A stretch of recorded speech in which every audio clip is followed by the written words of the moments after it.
Greetings, everybody, and welcome. I'm Nick, also known as Dr. Zilla, and if you couldn't tell, I'm a Godzilla fan. And along with that, I became enamored with the art of filmmaking and analyzing movies. So, if you'll allow me to indulge myself a bit, I would like to talk about the masterpiece that started it all, Ishiro Honda's Godzilla.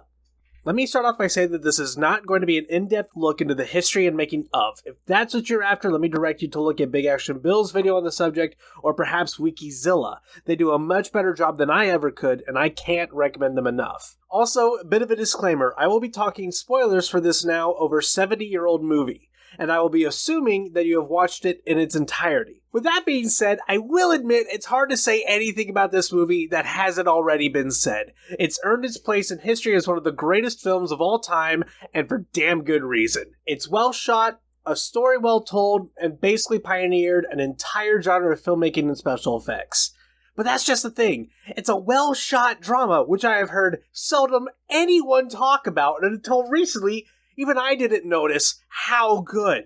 While I haven't taken the time to dive into them yet myself, outside of kaiju films, Honda did a lot of romance dramas, and that pedigree actually shows in Godzilla, even with the more documentary style that he went with for the film. To explain this, we need look no further than the love triangle subplot between Emiko, Ogata, and Serizawa. Right from the get-go, we get introduced to Emiko and Ogata as a couple, with Emiko showing tickets she got for movies she wants to see with him. Sadly, work comes first for the sailor, and it's called off, much to her dismay. Later in the film, as the ship departs to investigate the strange goings-on on Odo Island, the cinematography of the shot implies Serizawa is looking squarely on Emiko, which the couple comment on as he rarely leaves his lab. So he specifically came out to wish for her safety. Going back to their relationship, Emiko and Ogata are almost always positioned in the frame in a way that they're touching or overlapping. The main exception to this rule is when Dr. Yamane is on screen. It's such a small thing where the two can't keep off each other, but when her dad's around, as a show of respect for him, they put some distance between themselves. In contrast to this, when it comes to Serizawa, who Emiko is betrothed to, but doesn't love in that way, the camera and set divides them constantly, either through physical distance or by placing an object visually between them. The editing even gets in the way, and mostly does shot-reverse shots as they converse. The main exception to this rule is when Serizawa shows Emiko the oxygen destroyer. He holds her, sharing the horror of the discovery with her. And after this, she's so shaken by the experience that she actually shrugs off Ogata's touch. The only time we see Emiko offer Serizawa any physical affection is when he's cradling the oxygen destroyer, and given the previous scene we see of them together being her crying over him burning his notes, it's like her offering one last bit of love before he dies. And there's one particular shot that captures all this in just one frame. When Emiko and Ogata go to confront Serizawa and ask him to use the destroyer, they're seated at a table, Emiko overlapping Ogata, and a fish tank blocks any contact she would have had with Serizawa. When I saw this, it felt so purposeful and masterful. I had to pause, screenshot, and paste for a bit. This one shot summarizes the entire love triangle into a single moment.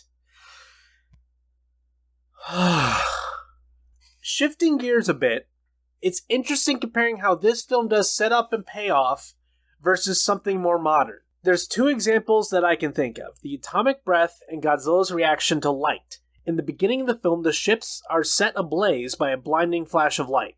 Later in the film, Godzilla just uses the atomic breath. There's no real build-up, or not to make it look like a lesser film, but to quote -1, is entirely left up to the audience to put two and two together. Similarly, Yamane states in the film that bright lights enrage Godzilla during his first rampage.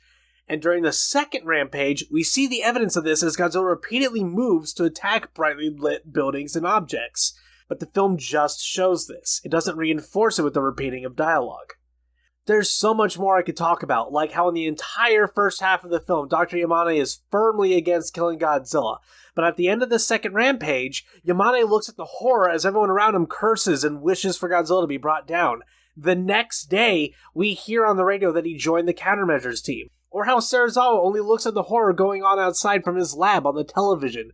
And that at the end, the girls on the TV are what convinces him to act. Or Ogata being kind to Serizawa after their fight and helping him up. Or at the end, Serizawa not cursing Emiko and Nagata for making him use his discovery as a weapon, but instead wishing their happiness because he truly loves her. But let's shift focus again and move from the movie over to the book. The book is fascinatingly different from the movie. The movie has a very fly-on-the-wall point of view to help with its documentary style. The book, on the other hand, has a much more personal drama, with Shinkichi being the main character.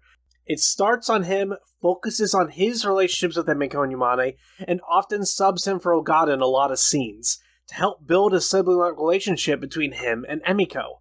Shinkichi helps Emiko up when Godzilla attacks on Oto, not Ogata. And Shinkichi has the long talk with Yamane about whether or not to kill Godzilla, because Shinkichi wants revenge for the death of his family, but Yamane wants Shinkichi to understand the scientific value of Godzilla and how it can help the world.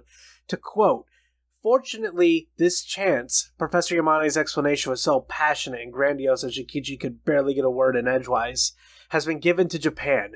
We Japanese have caused a great deal of trouble to people throughout the world. Carrying out this research is our one and only chance to make reparations for all that. Can't you see where I'm coming from, Shinkichi?" I love this line because it helps reinforce Honda's ideals of global cooperation, and it's amazingly self-reflective for Japan at a time when they were being heavily censored by the US. A lot of people claim this story is very anti-American, with Godzilla being a stand-in for America specifically and not nuclear devastation as a whole, which I can kinda understand, but I feel that thoughts like this from the writer and the ideals of Honda himself debunk that kind of sentiment. But I'm not them, and I'm also American, so maybe that should be taken with a grain of salt, but that's my read on the matter. Also, Godzilla constantly glows blue in the book and has bloodshot eyes, and there's a cult that worships him and sends death threats to the people trying to stop him. Oh, and I nearly forgot the ending is different too! They had Shinkichi swap with Ogata for the diving scene, which makes a lot of sense because he's introduced at the beginning as being a salvage diver, and they used the flashlights to lure Godzilla to the deepest part of the trench, which was the method that was cut from the film. It's really neat to catch all the little differences, and even fourth wall breaks that occur in the book. I'd highly recommend giving it a read. I could go on for longer, but I've rambled enough. Tell me in the comments, is there anything I mentioned that you never noticed? Anything you noticed that I didn't bring up? How do you like the art? I have it posted on Blue Sky if you wanted to take a look at it more, as well as some other art that I make. Anyway, I hope you enjoyed, and I thank you for watching. Stay virtuous, my patients, and have a good one. Also, watch my movie!